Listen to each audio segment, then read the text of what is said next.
Welcome back. One final point before we go tonight. The liberal mainstream media hate President Trump so badly, they're willing to glorify a brutal dictator in order to insult Vice President Mike Pence.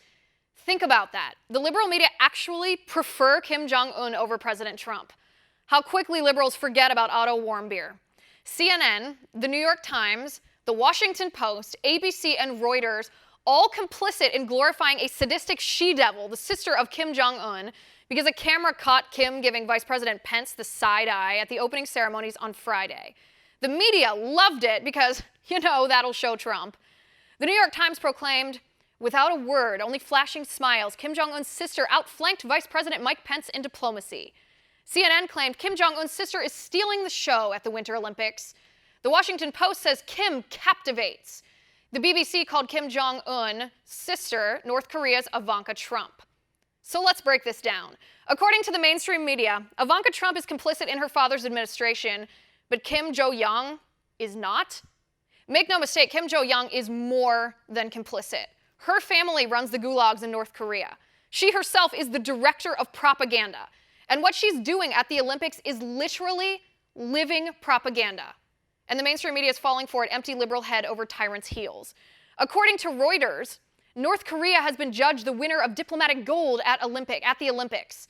And their article quotes a person who claimed Kim's smile made North Korea appear to be a normal state. A normal state? Is it normal to you to starve your people to death?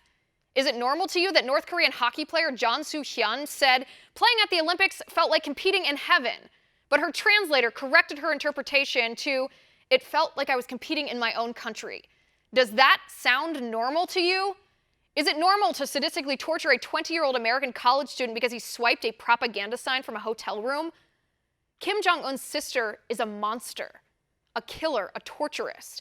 She's proudly representing a regime that last time South Korea hosted the Olympic Games, her country blew up a commercial airplane mid-air, killing 115 people on board. That is not normal. Also not normal, the way the liberal media is fawning over an evil killer. Does the media want North Korea to win here? Do they truly hate Donald Trump with such a fearsome loathing that they're willing to ignore the millions of people who were starved to death by Kim Jong Un? The hundreds of thousands of North Koreans who were killed? The advisors who were assassinated? The citizens who are plagued with cancer from the radiation of Kim Jong Un's nuclear test site, which he places amongst his people? Is the liberal media willing to ignore the 100,000 prisoners who are kept as slaves of the regime? Or the fact that Kim Jong Un's propaganda ministry refuses to report the death counts from his prison camps because the numbers are so enormously damning? Is the media willing to turn a blind eye on the 3 Americans held in captivity right now by the communist dictator? The walking skeletons in North Korea's labor camps, beaten and worked so hard that they literally drop dead. The Christians in North Korea who are living a life of hell.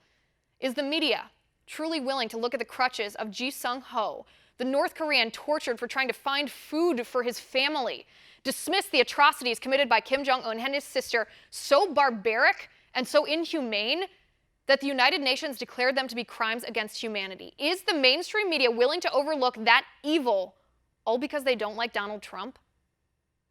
I think they are. But see, here's the thing.